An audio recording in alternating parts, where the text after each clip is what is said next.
What is up, guys? It is Marcus from Perspective Sports, and the NFL season is a week away. We already saw legendary Hall of Fame class get inducted. Major shout out to Ray Lewis, Randy Moss, Brian Urlacher, Brian Dawkins, Bobby Bellett, Terrell Owens, Robert Brazile, and Jerry Kramer for officially becoming members of the most prestigious group in all of football. But let's shift gears and start looking forward to this season and my predictions of how I believe it'll play out. I'm going to do an NFC video and I'm going to do a playoff video. Remember, these are my predictions, my opinions. I'll gladly debate them in the comments section. And before we jump right into it, just as an FYI, I use the font that makes the I's and the L's look the same. I understand how annoying that can actually be. My apologies in advance. And this video is also not going to be edited very heavily, because I did start college again. I don't really have a lot of time to edit, so we're just going to look at the standings in each division, and we'll continue to do it that way. And let's start with the AFC East, because we all know it's going to New England, and we can all acquiesce to that.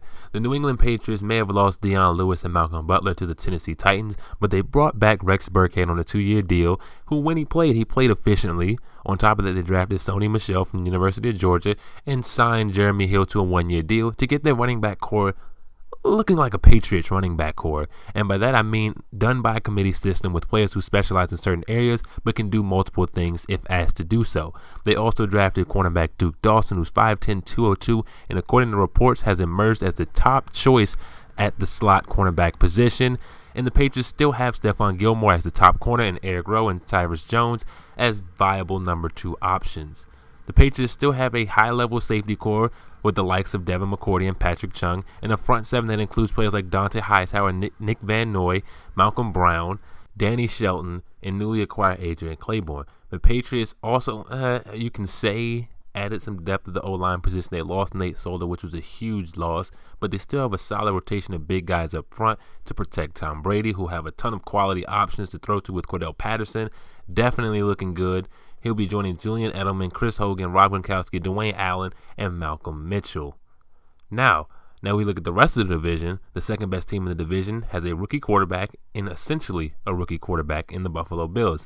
When you look at the Buffalo Bills, they have a really good defense. They have players like Micah Hyde, Tre'Davious White, Vontae Davis in the secondary, and then you have Lorenzo Alexander, Tremaine Edmonds, Kyle Williams, Shaq Lawson on the front seven. The issue is the offense has nothing to make opposing defensive coordinators concerned. Yes, they have LaShawn McCoy and Chris Ivory and Kelvin Benjamin, but their O-line is questionable at best. They have a rookie quarterback in Josh Allen, who's raw. I think he'll be very good, but he's raw. AJ McCarron has thrown 14 passes in real games. Real defined by regular season or playoff games. He's thrown 14 in the last 2 years, 133 in his career. Nathan Peterman, who needs a lot of work before even touching the field. They have no quarterbacks right now that are a cause of concern. And for that reason, you're not going to win a lot of games, even with that defense. Now we take a look at the Miami Dolphins, who just finished gutting their roster. They cut Ndamukong Suh, traded Jarvis Landry. I wouldn't be surprised to see them trade Ryan Tannehill, who I think is a good quarterback.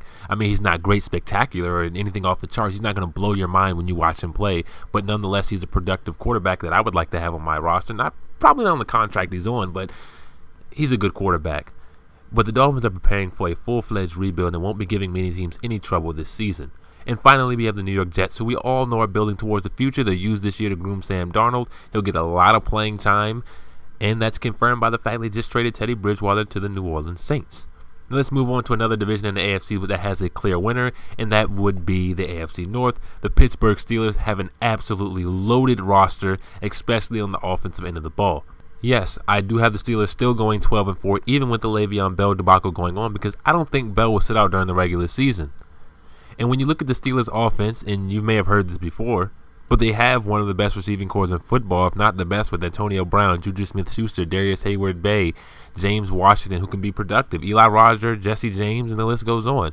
They have one of the best quarterbacks in the league in Big Ben, and the best running back in football, Le'Veon Bell, who I don't want to say I'm calling his bluff, because that makes the situation sound a lot, more petty than it is. I mean, if he wants his money, I'm all for the players getting money, but for the lack of a better choice of words, they're going to call his bluff, and he's going to be out there week 1. They have a solid offensive line, and this Steelers offense has no exploitable weaknesses. The issue with the Steelers has always been their defense, and last year they made a considerable amount of progress, even with losing Ryan Shazier to a horrible injury. I hope he's better. And as a sidebar, it was great to see him walk again.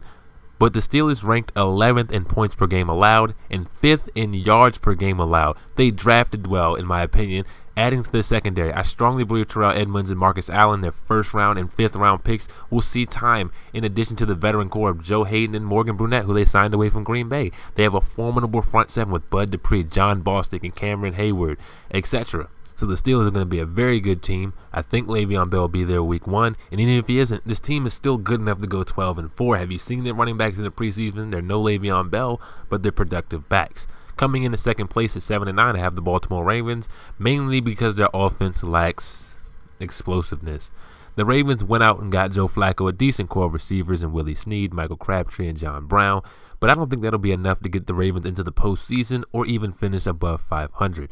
Coming in third, we have the Cincinnati Bengals, who, interestingly enough, I have tying with the Cleveland Browns. I mean, when you look at the Bengals team, they have a decent core. Andy Dalton, A.J. Green, John Ross, Tyler Eifert, Joe Mixon, and Giovanni Bernard at the skill positions on offense. They drafted Billy Price to hold down the O-line. They have a solid defense, but the Bengals will be the Bengals, and that means they'll be a undisciplined mess. And it's to the point where you can't even rely on them to play up to their potential. Vontez Burfict is already suspended to start the season. You cannot rely on Bengals players to be on the field or even play with common sense when the game is on the line.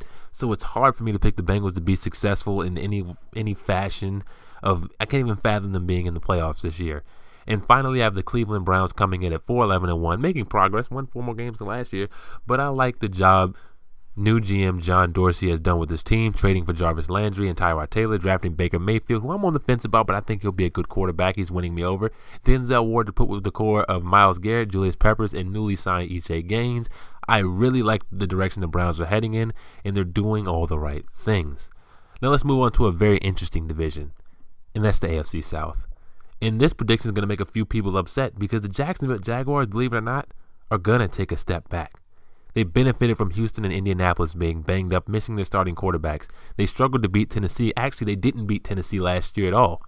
I have the Indianapolis Colts winning this division with a record of 9-7 and getting the tiebreaker over the Jacksonville Jaguars. The Colts have never had an average or even an above average defense with Andrew Luck, but every year he was healthy. 11-5, 11-5, 11-5.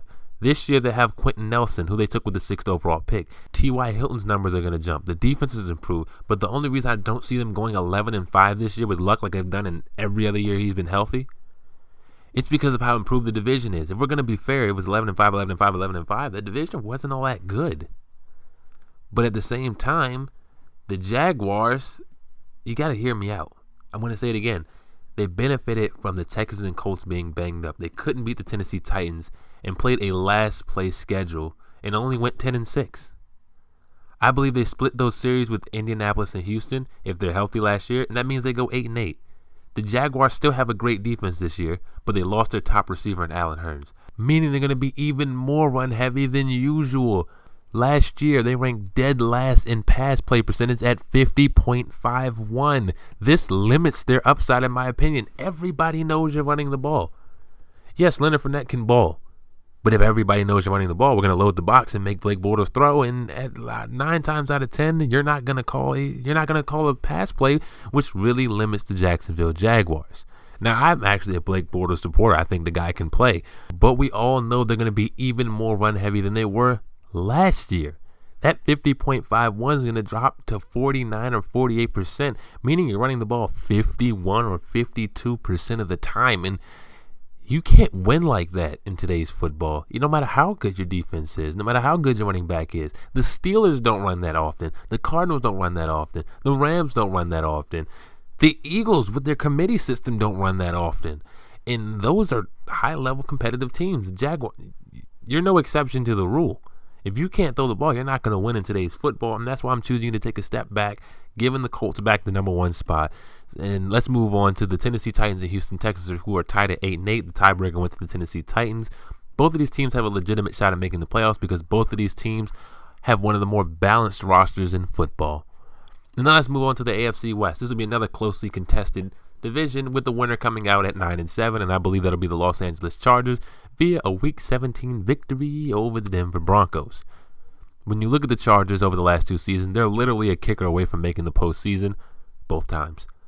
Their roster is one of the more complete rosters in the league, led by a Hall of Fame or future Hall of Fame quarterback in Phillip Rivers. The defense has no weakness at any level, ranking 14th in yards per game allowed and 1st in points per game allowed, and it will only be going up barring injury as this team continues to gel.